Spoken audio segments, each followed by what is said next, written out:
पूरी भारत के पूर्वी तट पर बसा एक छोटा सा शहर। लेकिन इस शहर की पहचान सिर्फ समुद्र के किनारे होने से नहीं है। पूरी दुनिया भर में मशहूर है एक ऐसे मंदिर के लिए जिसकी परंपराएं, कथाएं और रहस्य आज भी लोगों को आकर्षित करते हैं। ये मंदिर है भगवान जगन्नाथ का मंदिर। लेकिन भगवान जगन्नाथ आखिर हैं कौन? उनका रूप इतना अलग क्यों है? और क्यों कहा जाता है कि उनकी मूर्ति में आज भी कृष्ण का हृदय मौजूद है? आइए इस पूरी कहानी को सरल भाषा में समझते हैं।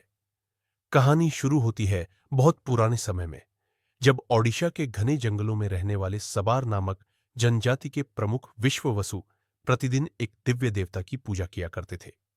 इस देवता का नाम था नील माधव। विश्ववसु के अनुसार नील माधव की मूर्ति सामान्य नहीं थी। उससे दिव्य सुगंध निकलती थी और जो भी उनसे प्रसाद लेता उसका जीवन बदल जाता। जब इस अद्भुत देवता की खबर राजा इंद्रद्युम्न तक पहुंची तो राजा ने नील माधव को देखने का निश्चय किया। लेकिन विश्ववसु ने यह रहस्य किसी से साझा करने से इनकार कर दिया। राजा ने कई प्रयास किए पर नील माधव तक पहुंच न सके। तभी एक दिन राजा को स्वप्न आया।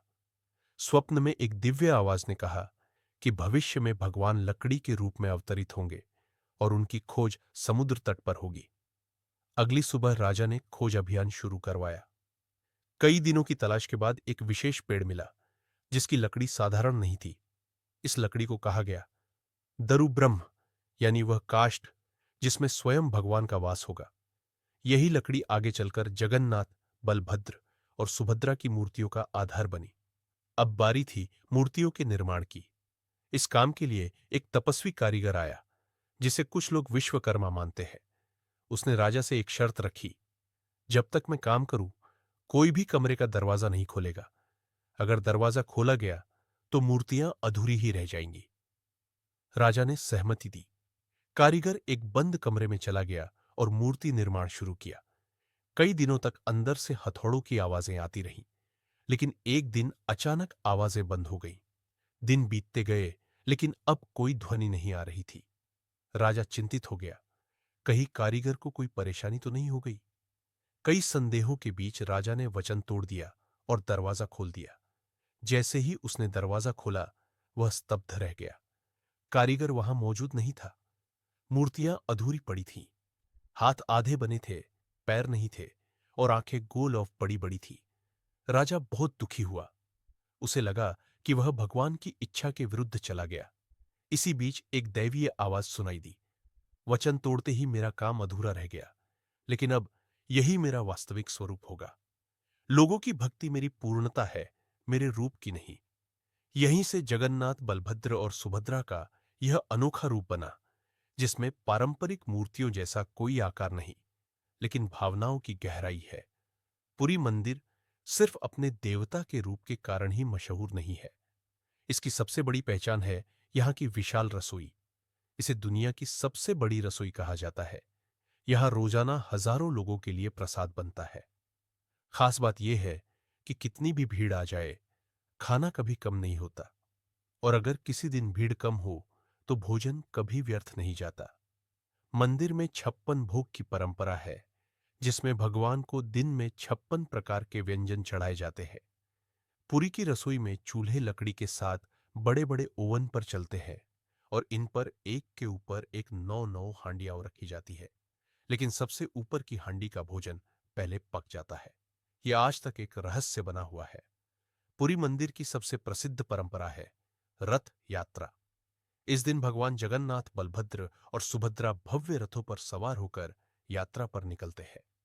लोग कहते हैं कि जो लोग भगवान के पास नहीं जा सकते, भगवान स्वयं उनके पास आते हैं। 3 विशाल रथ तैयार किए जाते हैं। जगन्नाथ का रथ नंदी घोष, बलभद्र का रथ तालध्वज और सुभद्रा का रथ दर्पदलना। इन रथों की ऊंचाई लगभग 45 फुट होती है और इन्हें खींचने के लिए लाखों लोगों की भीड़ उमड़ पड़ती है। कहा जाता है कि रथ की रस्सी को छू लेना भी पुण्यदायी माना जाता है। उस दिन जाति, धर्म, पद सभी का भेद मिट जाता है। हर व्यक्ति भगवान के रथ को खींचने का अधिकारी होता है। लेकिन पुरी मंदिर का सबसे रहस्यमय पहलू है ब्रह्म पदार्थ या जीवात्मा। हर 12 या 19 साल में जब नई मूर्तियां बनाई जाती है, तब पुरानी मूर्तियों के अंदर से एक छोटा सा रहस्यमयी पदार्थ निकाला जाता है। इसे ही ब्रह्म पदार्थ कहा जाता है।